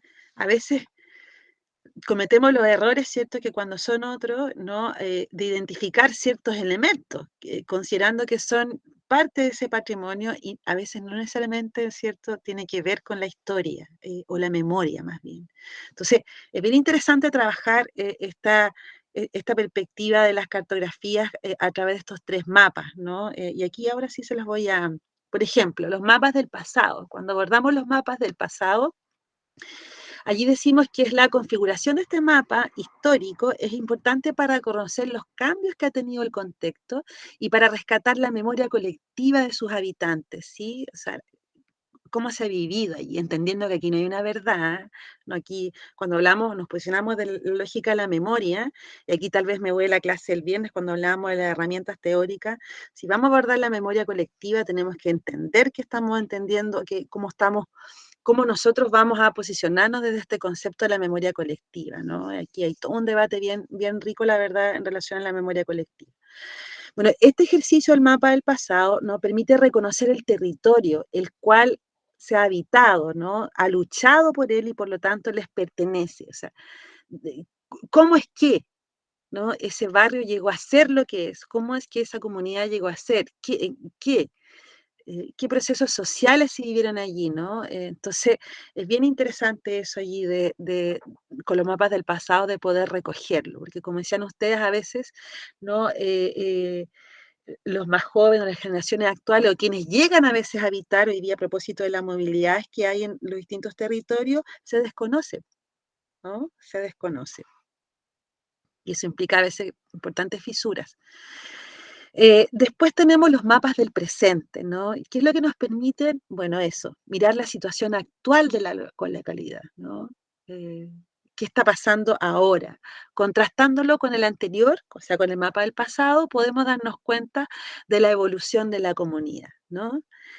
Esta es la realidad inmediata sobre la que tenemos que operar, ¿sí? Entonces eso es lo que nos permite el mapa del presente, que yo creo que es lo que más se hace a veces, el mapa del presente. Identifiquemos, ¿no? Identifiquemos cosas en el mapa, ¿no? Pero no siempre, ¿cierto?, consideramos la perspectiva temporal, ¿no? El cómo es que llegamos a ser lo que estamos siendo hoy día en este espacio-territorio, las formas de habitar también. Y luego los mapas del futuro, ¿cierto? Que algunos también los llaman los mapas de los sueños, ¿no? Villasante habla y Simas habla del mapa de los sueños más que del futuro, ¿no? Dice, esto es lo que queremos de cómo sea nuestro barrio en este día de mañana. Y esto es interesante también si lo llevamos a la gestión cultural, porque aquí es como ciencia ficción, ¿no? Y a veces hay que provocar que soñemos, más allá de lo posible, porque a veces uno se queda, ¿cierto? Como, bueno, es que en realidad lo que podemos, porque no nos queda de hoy. No, aquí incorporemos otros elementos que nos permitan, ¿cierto? Efectivamente, pensarnos, en soñarnos tal vez, como se dice por allí, ¿no? Este ejercicio nos permite recuperar nuestra capacidad de soñar, de creer en las utopías, como también una visión por lo que se tiene que luchar. Entonces, nos permite recuperar ese sentido, ¿no? Ese horizonte. Incluso a veces estos mapas del futuro, al menos desde mi experiencia, también a veces permite que uno vuelva a decir, o se te vuelva a activar las ganas de quedarte en el territorio, de vivir ahí. A veces estamos en conflicto con los territorios nosotros, ¿no? Muchas personas tienen conflicto a veces con sus lugares, ¿no? Y este mapa nos permite eso también, o estos ciclos de mapa nos permiten tener ese panorama completo, ¿no? Como estas genealogías territoriales de alguna manera. ¿Mm? Adelante. Profesora, estos mapas que nos presenta, ¿para cuántas como sesiones están pensados? Porque sería como mucho trabajarlos todos juntos, o se le entrega un mapa, la tarea de un mapa a cada grupo. ¿Cómo sería la puesta en práctica? Mira, aquí puede ser todas las anteriores. Va a depender, por eso es que aquí, como te digo, pensarse ustedes como provocadores, porque va a depender justamente, o sea, si tienes una hora de trabajo, por supuesto que no puedes hacer los 3, porque ya cada mapa en sí mismo te va a activar, y aquí hay que dar el tiempo para eso. Incluso, por ejemplo, antes de hacer los mapas, siempre es bueno, ¿cierto?, pensar en hacer algo previo, algún ejercicio, alguna otra cosa, que te lleve, que te vaya a colocar a la disposición del mapa, ¿ya? Una dinámica. Claro, tal cual. lo que ustedes crean que es más pertinente, una dinámica, algún ejercicio, algo que genere allí, ¿no? Este rompehielos, como se dice tan clásicamente, para que nos sumerjamos en el mapa. Porque en realidad nosotros a veces estamos tan preocupados en lo cotidiano, lo concreto, ya vamos, que hay que sacar un poquito de eso, ¿no? Y aquí además, cuando la gente, nosotros los invitamos a alguna actividad en el ámbito de la gestión cultural, ya va con una disposición que nosotros tenemos que aprovechar, porque saben que van a algo así de alguna manera, ¿no? A diferencia cuando uno, ¿cierto?, cita reuniones de juntas de vecinos o de planificación, así que la gente ya va con ese chip. Entonces va y tengo que decir esto, vamos a reclamar, y va, ¿cierto? Entonces va con otra disposición. Entonces aprovechemos esto, que estamos desde el ámbito de la cultura, que nos permite entonces quebrar desde otra manera. Entonces va a depender, porque si tú estás pensando, por ejemplo, una jornada de trabajo que dure, no sé, el día entero, claro que puedes hacer todos los mapas de una vez, digamos, pero entendiendo que vas a recoger también cierta información, ¿no? Pero ya vas a tener una mirada. Si no, idealmente, ¿cierto? Ojalá lo puedas trabajar como al menos en una hora y media mínimo cada uno de los mapas, ¿no? Entonces, va a depender de lo que tú quieras, con quienes estás trabajando también, con los elementos que tú utilices. Como te decía yo, nosotros en Halcones partimos con el mapa del presente y al final, como lo transformamos ahí, como lo dejamos ahí puesto en la junta de vecinos, se fue armando durante todo ese tiempo, ¿no?, el mapa que cubrió todas las temporalidades. Entonces va a depender para qué. Por eso vuelvo a relevar acá algo que se dice mucho, al menos nosotros en trabajo social, la técnica en sí misma, no es la técnica por la técnica, sino qué es lo que tú quieres, el objetivo, ¿no? Y aquí por eso es tan importante que ustedes ahí lo unan con sus proyectos, con sus iniciativas. ¿Para qué quieres hacer esto? ¿Qué te va a permitir, ¿no? De alguna manera. ¿Alguien levantó la mano, parece, o no? Ya. Entonces, no sé si te doy algunas pistas ahí de cómo pensarlo, de la aplicación de tu mapa. Va a depender, voy a decir, de los elementos. Me acuerdo también aquí en la zona Las Quenches, en el verano, hicimos en distintos momentos los mapas, y me acuerdo que el mapa del presente lo hicimos en la playa. Y claro, fue toda una tarde, porque además fue con elementos reciclados, fuimos a recoger elementos, no sé qué, los mismos, y desde allí hicimos un mapa a tamaño gigante, porque eso fue lo que los jóvenes que trabajaron en esa experiencia quisieron. Entonces, va a depender, pues, va a depender de los materiales que tú también tengas, de los recursos que tú puedas movilizar para llegar a hacer ese mapa, ¿no?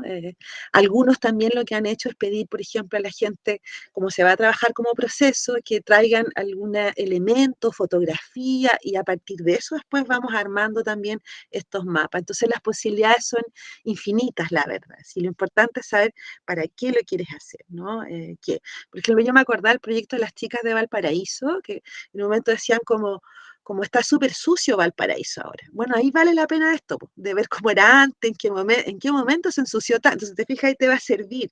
Entonces, ahí hay ya pistas claras de cuál es el sentido que le vamos a dar a la cartografía social. Profe, tengo una pregunta. José. Aquí podríamos, por ejemplo, profundizando en lo que podría ser un mapa del futuro, en como uno de los como representativo de lo que de la visión que pueda tener una comuna, para partir de eso trabajar la misión después. Perdón, justo algo se abrió, no te escuché la última parte. Que este mapa del futuro podría funcionar a lo mejor más profundizado, dependiendo de cómo se trabaje, pero concluir como la visión comunal. Claro. Y a partir de eso trabajar la misión. Claro que sí, pues. De todas maneras. De todas maneras, pues, ¿te fijas? Pero además, dices tú como si quiero llegar a eso, imagínate, pues trabajar del mapa al pasado, al presente, van a aparecer elementos que tienen que ver justamente con los elementos identitarios del territorio, entonces mucho más potente. Claro, no te va a quedar solo algo tan práctico, ¿no? Tan pragmático.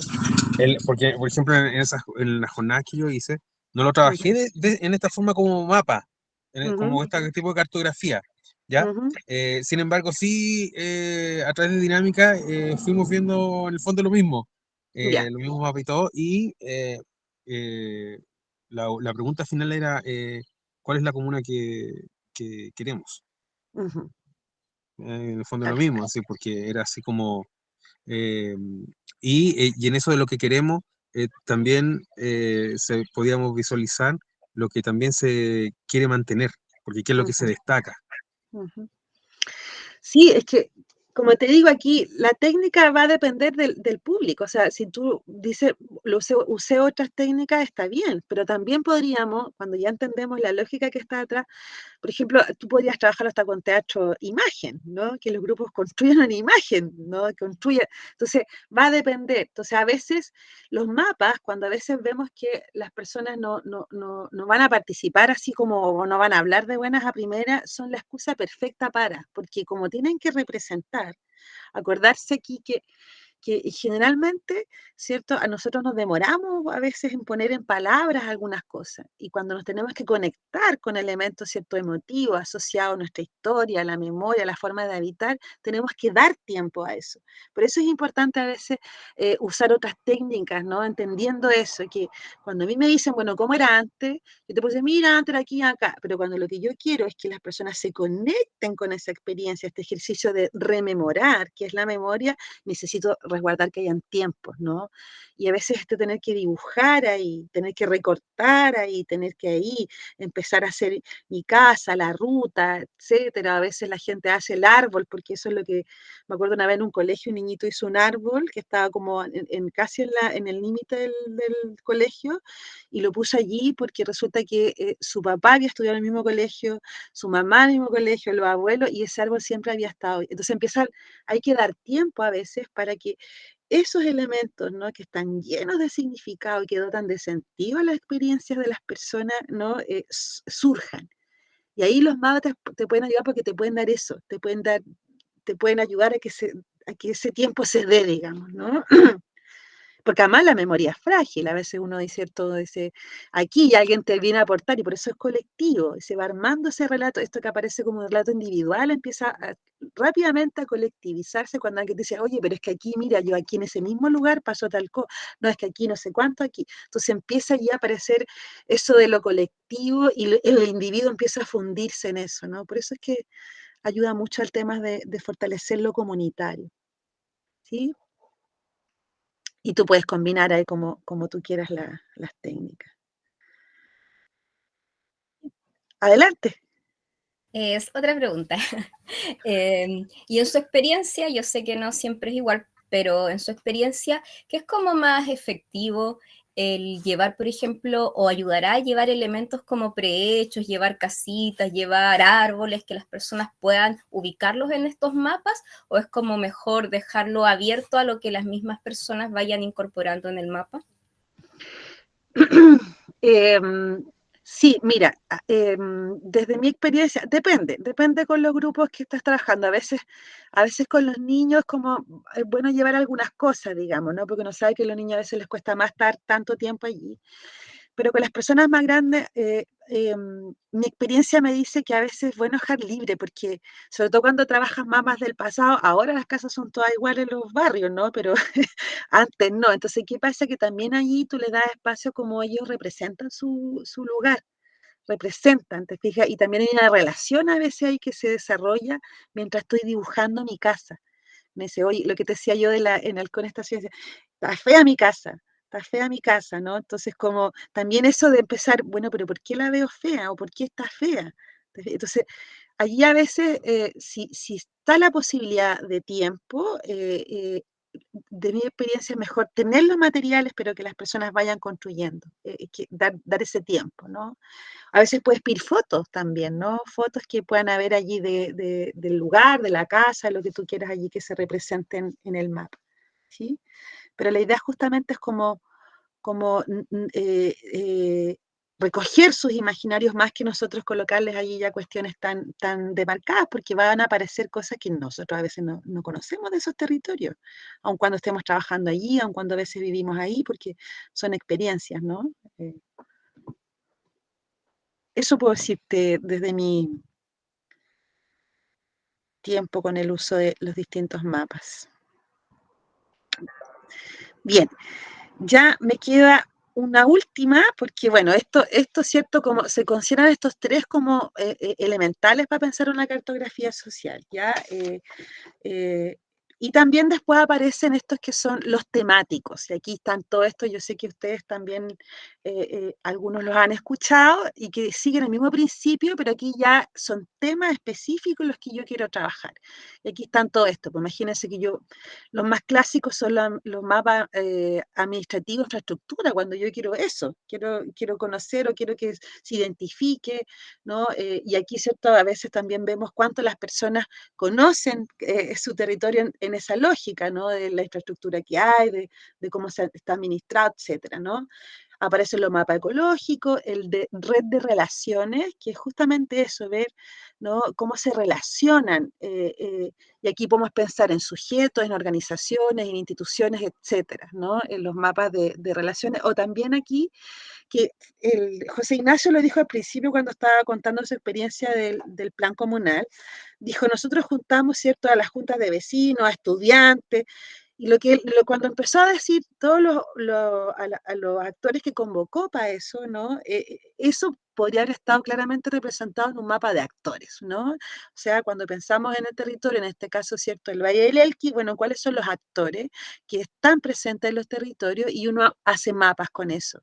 Pero, ¿cierto?, le puedo pedir a las personas que reconozcan cuáles son los actores, por ejemplo, en el Valle del Elqui, que hacen o desarrollan algún tipo de actividad artístico-cultural. Hacemos un mapa de actores, ¿no? Culturales del Valle del Elqui. Y está bien, porque a veces, ¿cierto?, nos damos cuenta que hay gente que conoce más, otras menos, y aparecen a veces, ¿cierto?, los que no están a veces allí, pues visibilizados. Entonces, los mapas de actores son para eso. Y cuando yo hablo de relaciones, establezco cómo es que son esas relaciones entre esos distintos actores. Y eso también es interesante, porque también te va a dar pistas, ¿cierto?, a todos, por dónde hay que partir trabajando, ¿cierto? Con quienes contamos como el grupo a lo mejor más de núcleo, más motor, como se hablaba antes en las metodologías participativas, pero no para quedarnos ahí, sino que justamente ir, ¿cierto?, en esa búsqueda del contacto con aquellos los que hay menos relaciones, pero que están en el territorio y tienen algún tipo de incidencia también ahí, ¿sí? Entonces ahí aparece también el mapa de conflicto.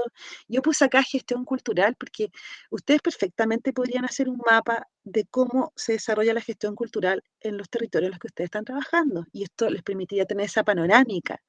Incluso podrían pensar, por ejemplo, en la lógica de la cartografía, pensar, bueno, cómo era antes, cómo es ahora y cómo podría llegar a ser la gestión cultural. Pero ahí está, en ese tema, no en otro. ¿Se fijan? Entonces ahí se nos abre todo un mundo respecto a cómo nosotros, ¿cierto?, reconocer y apropiarnos, porque eso es lo que queremos, no es conocer por conocer, sino que, ¿no?, cómo conocemos, pero para otra cosa, para actuar en el territorio, ¿no? Y ahí está lo político. Por eso es que pueden ser herramientas tremendamente políticas, ¿no? No es solo para levantar información, sino sobre todo para poder actuar, para poder pensar estrategias a largo plazo o corto, mediano plazo, ¿no? Bien, hasta ahí estaba, los pasé allí, traté de pasarla, yo sé que a lo mejor un poco breve, pero al menos para que tuvieran este panorama de cuáles son las técnicas que ustedes pueden comenzar ya a incorporar o si ya las han incorporado, ¿cierto? Ojalá les haya permitido ahí otra vez hacer eco sentido. ¿Alguna pregunta?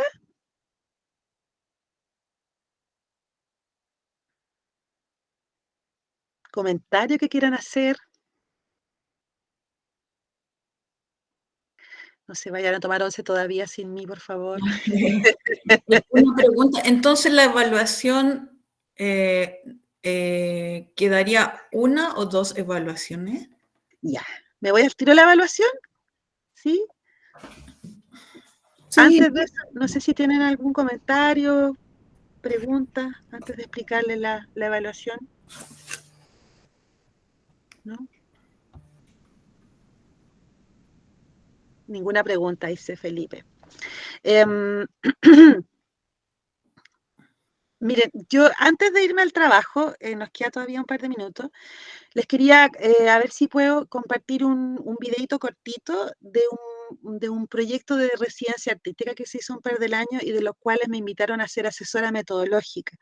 Y ahí justamente en un momento se muestra un poquito como la idea de cómo se hizo un mapa. Entonces, no sé si alcanzo o si tienen ánimo todavía de compartirlo, para compartírselo. No, vamos, ¿Ya? vámonos. A ver si se ve. Algunos de ustedes la deben conocer porque esto es antiguo. Como les digo, yo fui asesora metodológica, pero el responsable era un colectivo acá de Temuco. Así que vamos a ir allí, poner compartir.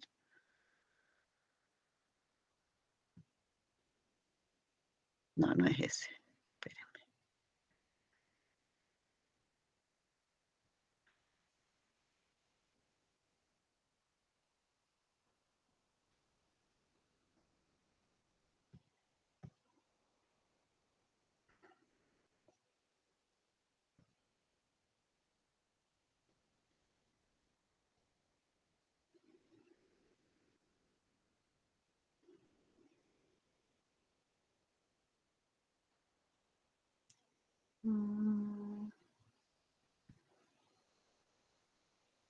Aquí está.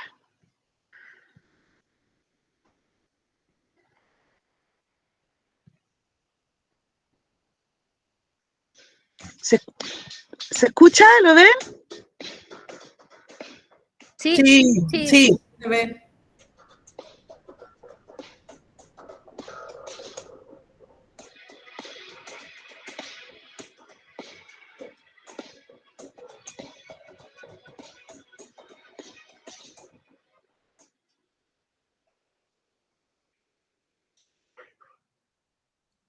No se escucha y se ve cortado, yo por lo menos lo veo así.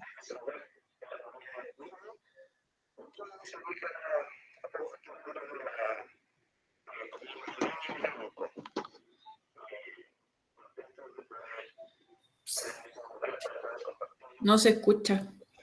Ay. ¿No se escucha? No.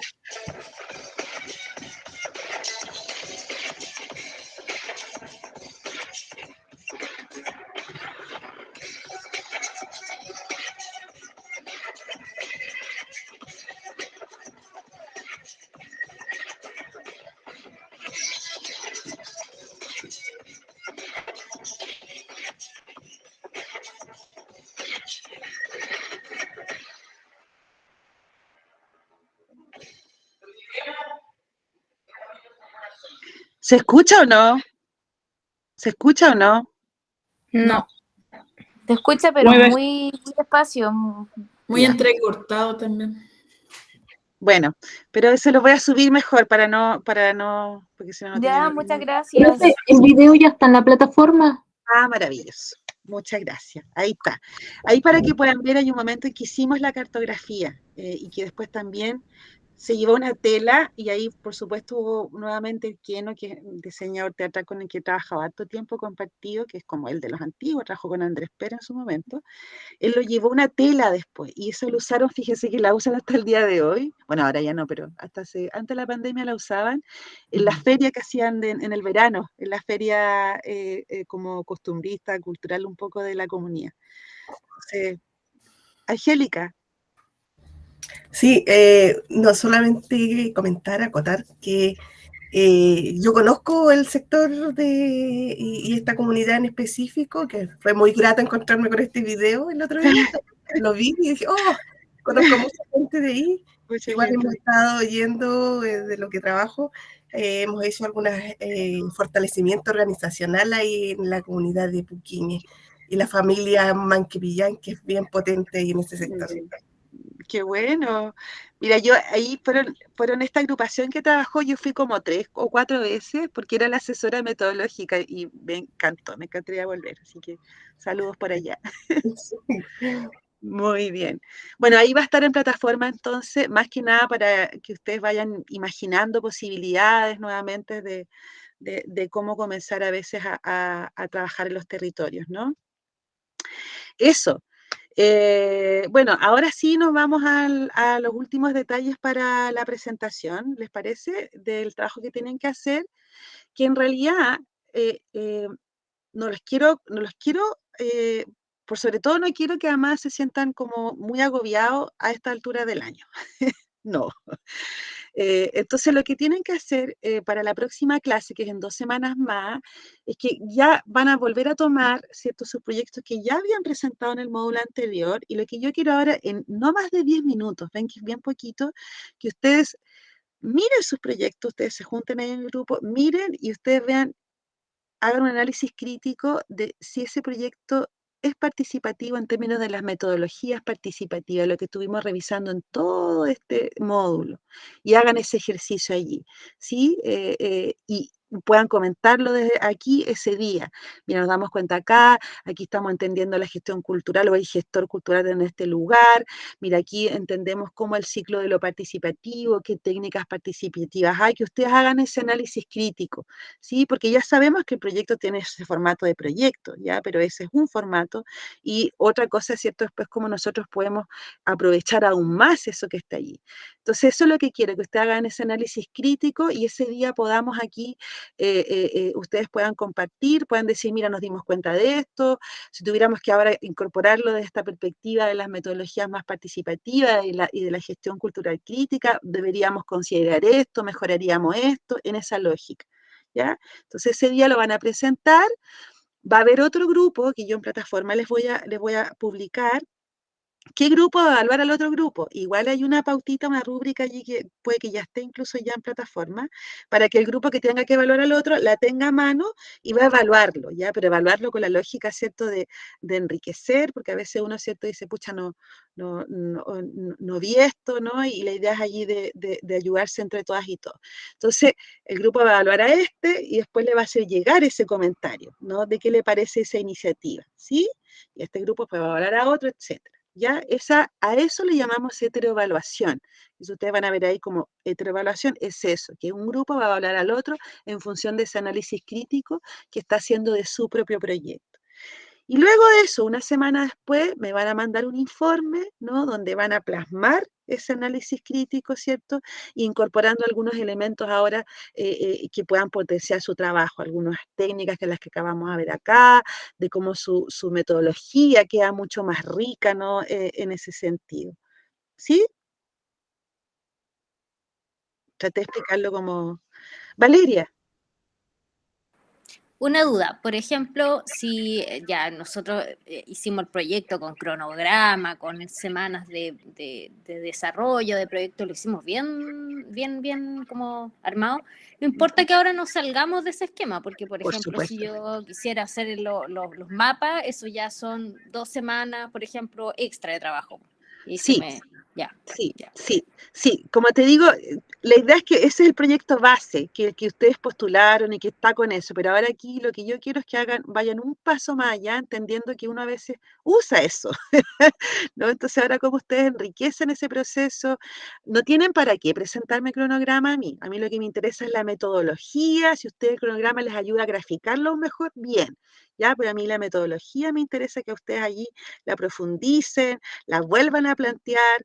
Hablábamos allí en la semana pasada sobre, por ejemplo, las herramientas teóricas que ustedes me puedan decir, bueno, qué enfoques, no que ahora los desarrollen, pero me digan, mira, en realidad si estamos trabajando aquí deberíamos al menos incluir un enfoque de interculturalidad, al menos deberíamos incluir un enfoque, no sé, de memoria. ¿Te fijas? No que aquí lo aborden, desarrollen, pero que ustedes logren ese ejercicio de cómo esto que están planteando lo pueden enriquecer aún más. ¿Y por qué quiero eso? Porque si los que ya han leído a lo mejor el primer texto que les dejé para el foro, hay una cuestión que tenemos que ir avanzando en el ámbito de la gestión cultural, que es sistematizar la experiencia. Y sistematizar la experiencia no es decir lo que hicimos, no es una síntesis, no es evaluar, sino justamente, ¿no?, hacer un análisis mucho más profundo. Entonces, por eso me interesa, no lo van a hacer ahora, me encantaría que podamos tener un módulo de cómo sistematizar, pero bueno, será para otra oportunidad, ¿ya?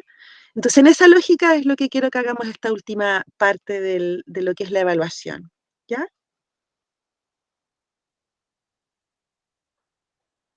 ¿De acuerdo? ¿Alguna otra pregunta, duda, sugerencia? Me dicen, no estamos de acuerdo, Dina, me pueden decir, ¿ah? Se agradece la consideración a los tiempos de fines de año, eso sí se agradece. Estamos todos con harta... Sí, es verdad. Yo Sí. también me sumo a esas palabras de agradecimiento.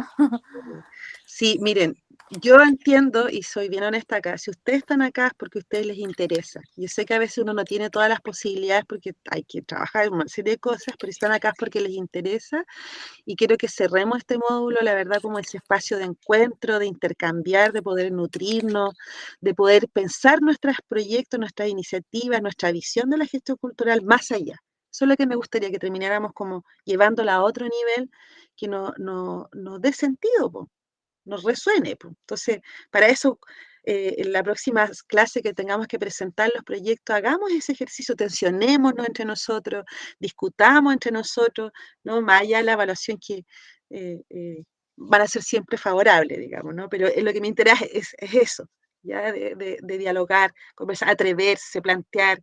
En sus presentaciones no me tienen para qué plantear certezas tampoco. A lo mejor me dicen, lo intentamos, aquí estamos, aquí sí, o sí, esto no funciona, o se nos ocurre, que se den ese salto, ¿sí? Que se salgan ahí un poco de la cosa a veces tan instrumental o estructurada que nos provoca a veces el tema de la planificación en términos de marco lógico, que son los proyectos al final, ¿sí? Que son necesarios, pero no el fin en sí mismo. Bien. Ya, pues, gracias. A tomar oncecita, a comer, que tengan muy buena semana y nos vemos en 2 semanas más, así que ahí que tengan Sí. un buen, Gracias. que noviembre es como fin del año, así que Sí. ánimo. Sí. Muchas gracias. Que estén Muchas muy gracias. bien. Chao, gracias a todos. Muchas que estén bien. gracias. Muchas Chao, gracias, gracias. profe. Chao. Gracias.